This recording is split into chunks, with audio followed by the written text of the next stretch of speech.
Welcome back everyone, and it's time to go balls deep. We are back at it again with a One Piece analysis and overview, and I honestly have to say One Piece chapter 985 was mad. Those of you who managed to watch us live stream reading it for the first time on Twitch would know I'm being serious. NANI? What the frick? This chapter pretty much enforced and supported the theories I have mentioned in my other videos. We still have to wait and see how this battle plays out, but Momonosuke beaten and bruised, being chained up the way he is, feels as though the idea of him turning into a dragon to escape or even impress his people to, empower them is slowly fading away. But I still think that this little dude becoming a dragon will play an important part. Now, before I begin this video, I need to address something. Our ABD community is seriously one of the best anime communities in YouTube's. I mentioned this on the Twitch stream, but here is a shout out to our YouTube members Sensei Grayson and SQV. For those who didn't know, this week or so was both mine and Adol's birthday. Yes, we have our birthday in the same month. Sensei Grayson out of nowhere managed to get Miley and Yuri, the voice actors of Naruto and Sasuke, to wish us happy birthday, where SQV followed up with Colleen, Luffy's voice actor, who by the way also voiced Gohan in Dragon Ball Kai. And honestly, it made our day. Not to be a super weeb, but this was legit a moment of happiness as it showcased how freaking awesome and creative you guys can be. So once again, thank you for all your support and love. This goes out to everyone. We will continue to bang out these content and make sure to keep things entertaining. And if any one of you guys want to know us personally, then make sure to join and be a member, where we try to interact on a regular basis. Hey, Dylan and Yusuf, this is Miley Flanagan, aka Naruto Uzumaki! Sensei Grayson told me that you guys are huge fans, so I want to wish you both a happy birthday! Happy birthday to you! Happy birthday to you! Happy birthday, dear Yusuf! Happy birthday to you!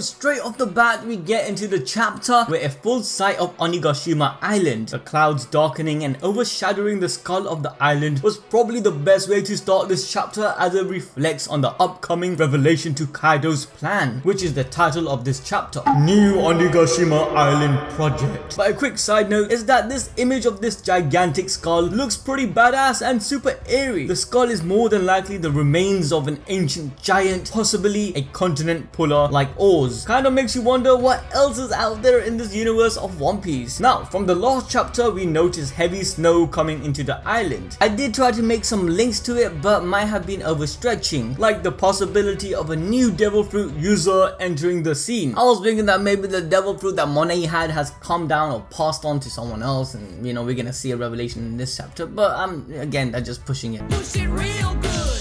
Now in the last chapter, Law and his heart pirates shambled away from the submarine onto the island with the red scabbards, Doji, Ino, Kawamatsu, Raizo and Kiku. And on the island, they ran into Izo, Nico and Marco, where Marco actually decided to head back to verify who that shadow on the sea belonged to, again enforcing the idea that someone else is going to join the fray. Law also commented on how there are two entrances. This chapter we see that Law and the Heart's pirates aren't with the samurais when they run into Kanjuro and his goons who are waiting for them. This is probably because they ended up making two groups to go through both the entrances they found. Either way, Law and his boys aren't going to be fighting Kanjuro. Kanjuro makes it clear to the scabbards that he ain't going to let them pass, where Izo then notices and makes a comment about the two headless samurais that Kanjuro has besides him. Izo even realizes that these samurais are drawn perfectly. We have to remember that this is Izo's first time seeing Kanjuro's true ability to this scale, as before Kanjuro was pretending his drawings was worse than a child's. Now Kanjuro then implies that the headless samurais are based on the scabbards, playing on his and Orochi's desires to have their heads sliced off. Raizo, pissed off, started yelling, reminding Kanjuro that they haven't lost their heads yet. He then asks about our homeboy Momonosuke, in which Kanjuro informs them that he beat the living daylights out of the boy after Momo tried to escape with that random knife he picked up in chapter 979. But as Kanjuro caught him, Momo managed to give him a poke with the knife, which angered the artistic rat to the point where he starts giving child abuse worse than any Asian parents would dream of. Honestly though, this was pretty brutal and actually pissed me off. This sad story even made our girl Kiku cry and tear up to the point where she just said,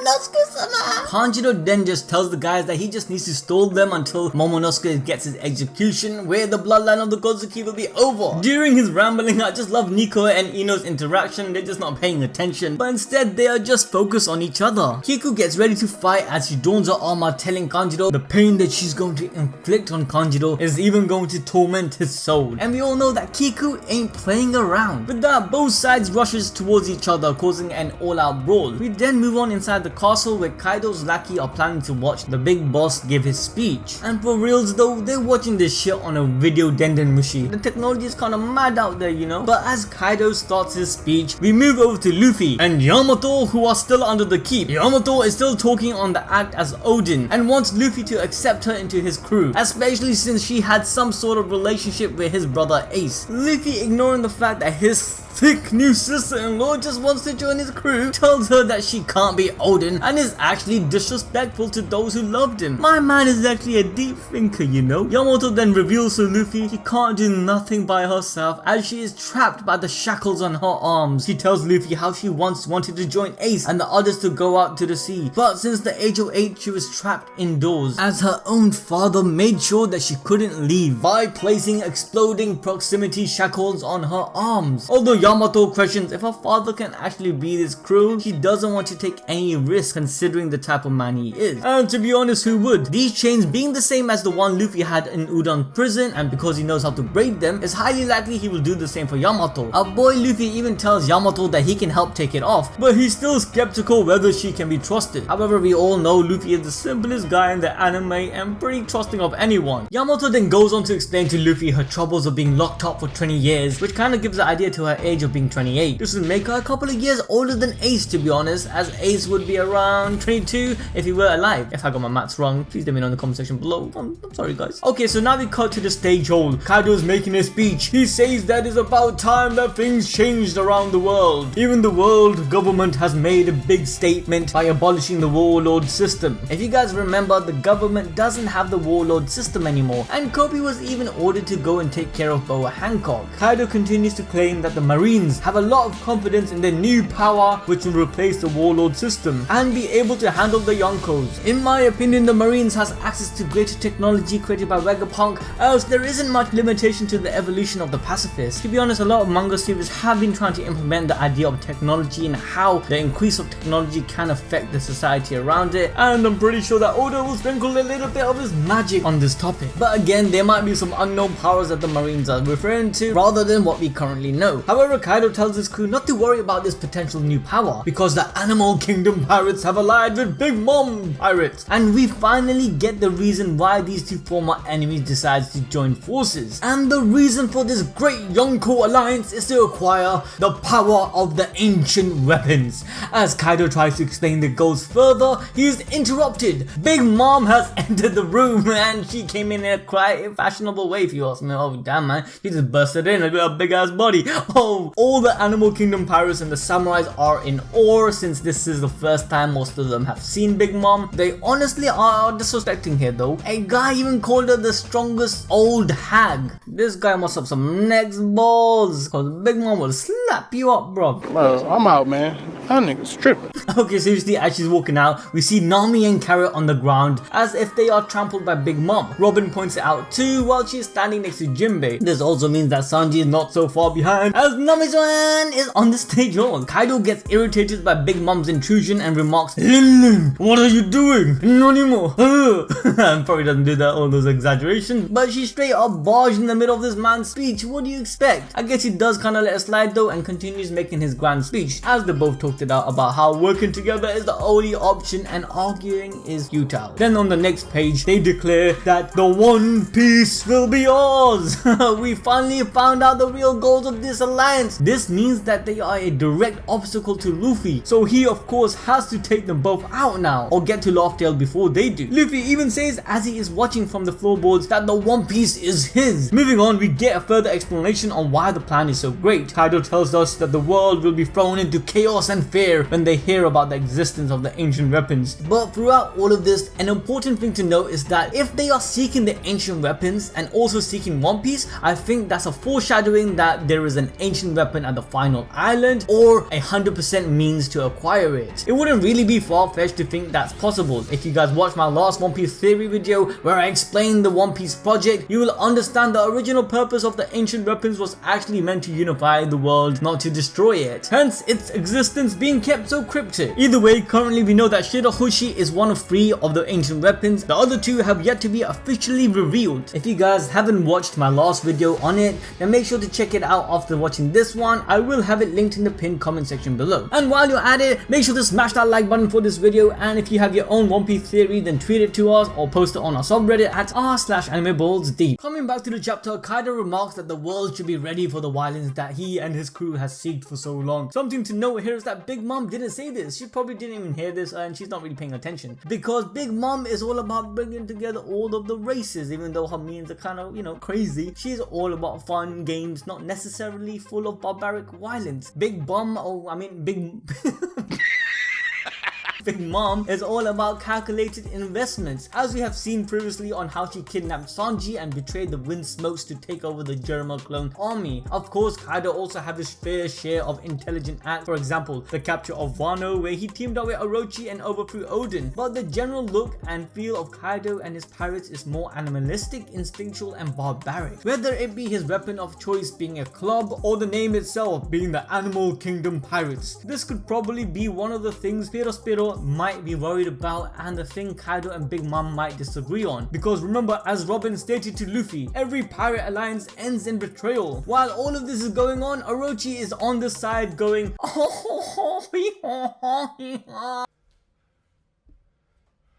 It's time to stop! Okay, seriously, moving on, Kaido continues and addresses Orochi's men, the samurais. He tells them to choose. He says that Wano is a fortress and out of the government's reach. They have to increase the numbers of weapons and factories, so they need the residents of the flower capital to work to reach their goal of One Piece and world domination. This is a clear example on the difference of people and their ambition to achieve a similar end result, like money for instance. In our world, there are many reasons to want money, but even the people in our world have different ways to get it. Some do it in an immoral way, while some do it using their intelligence and others using their physical strength. Luffy, Big Mom and Kaido, along with many other pirates, have the same dream of finding One Piece, but all of them have different reasons and means to achieve it. Big Mom and Kaido have to use fear and steal people's freedom to achieve their dreams, while Luffy is getting closer to his goal through people helping him through their own violation and freedom. Kaido continues, saying that Wano will become a lawless zone for every pirate, but dumbass Orochi on the side is mouthing, pointing his fingers, saying the flower capital is his territory, claiming that Kaido has so much power because of him. The arrogance of the snake is ridiculous, cause let's be honest, Orochi was the one benefiting the most from Kaido. Does this snake rat ass Orochi think for 1 second that he could have pulled one over Odin without the help of Kaido? Is this guy serious? You better be bowing down to Kaido like he's your master, you slimy pusillanimous scum. Guys, I'm sorry, I got a special place of hate in my heart for this guy. The only reason the samurais are actually even following Orochi is because of Kaido. They are scared of Kaido, and fear only develops disloyalty later down the line or when there is a change of power. They have no respect for Orochi since they talk behind his back. We even saw in the last chapter when his own samurais didn't believe that it wasn't the real Momonosuke. With that, we move on to what we've all been waiting for, and something which blew our minds. NANI?! What? What the frick? Oh shit! Hey. Oh shit. Hey guys, I just broke down my thing, man. I got intermission. You guys should already know my feelings after watching that live reaction on Twitch. If you guys want to react with me, then go follow us on Twitch at twitch.tv/animeballsdeep. Sid and me are planning to react to every chapter on Friday of the chapter week, so make sure to tune in.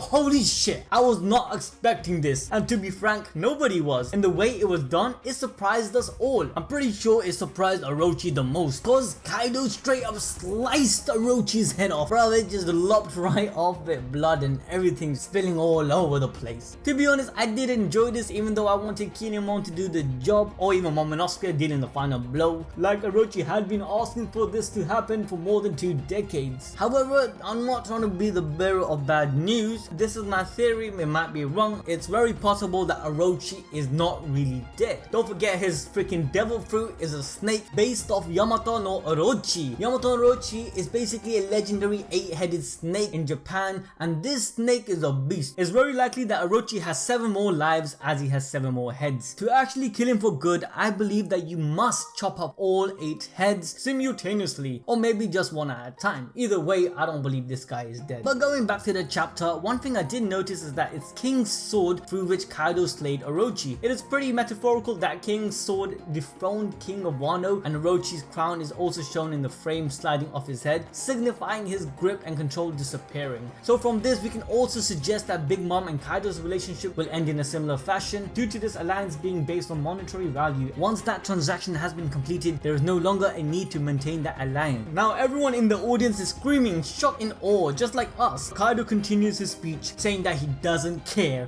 My man don't care if it's Kozuki or it's Kurozumi. That means nothing to him, nada, and tells the crowd that Orochi's henchmen have 5 seconds to decide whether they will join Kaido or die. While all of this is going on, Luffy doesn't even care about Orochi being slain. My man sees Momo and starts screaming out, revealing his location, but that's what we expected from Luffy, right? But Yamato is just getting to know him. She's obviously worried and tells him to not be so loud, but Luffy being Luffy brings the whole ceiling down and starts calling for Momo. While this is going on, the people are still in shock that Kaido would do such a thing to an ally of such a long time. Kaido then brings up the eventual biggest world war to come, and he wants to turn Wano into an empire of piracy, and that they will transfer Onigashima to the flower capital, where this is the end of Wano. This beast basically just colonized the whole country. And to top it off, we finally found out what Kaido wanted with Yamato. He wants Yamato in the guise of his son to be the new shogun of the old Wano and the new found Onigashima. All in all, Kaido is calling for an eventual world war. I think this is a foreshadowing of what will come after the battle of Onigashima. We know Kaido wants to die like Whitebeard, he wants to die like Odin as a legend, and he wants to participate in a great war. But wouldn't it be ironic that history will only remember Kaido as the loser who was beaten by the Pirate King? We know Luffy's ways to do things is completely different than Kaido. While Kaido forces things upon his subordinate and even the shackles on his son, he forced Hawkins to join his crew with sheer fear, and then kept Kid and Luffy in prison to get them to follow him and take away their freedom. Luffy on the other hand make people follow them by not putting chains, but by breaking those chains. The battle of Onigashima isn't a battle for the right to get to One Piece. This battle is about freedom and fighting oppression against those tyrants, and it cannot be won through sheer force. Instead, it will be won through a clash of ideals. Now the final pages of Yamato and Luffy with the same expression after hearing the new speech of Kaido, both of them coming into the scene shouting, "Screw you Kaido, cause we ain't gonna subject to your wishes and wills." But it seems that Yamato still has those chains on, and I'm sure the Marines will also be sent into the play, as we know from chapter 956 that Cyberport has entered the scene. It's likely that Marco will encounter them and maybe get into a little bit of a brawl, but I'm hoping that he will find an ally rather than an enemy. Let me know in the comment section below who do you think will join this upcoming battle. That's the end of the chapter. I think I went a little bit too deep here and there, so make sure to hit that like button and notification bell to keep up to date with our content. Follow us on Twitter, post theories and memes on the subreddit, and join the Twitch gang so you can be reading the new One Piece chapter with us. With that, I'll catch you guys till next time. Bye!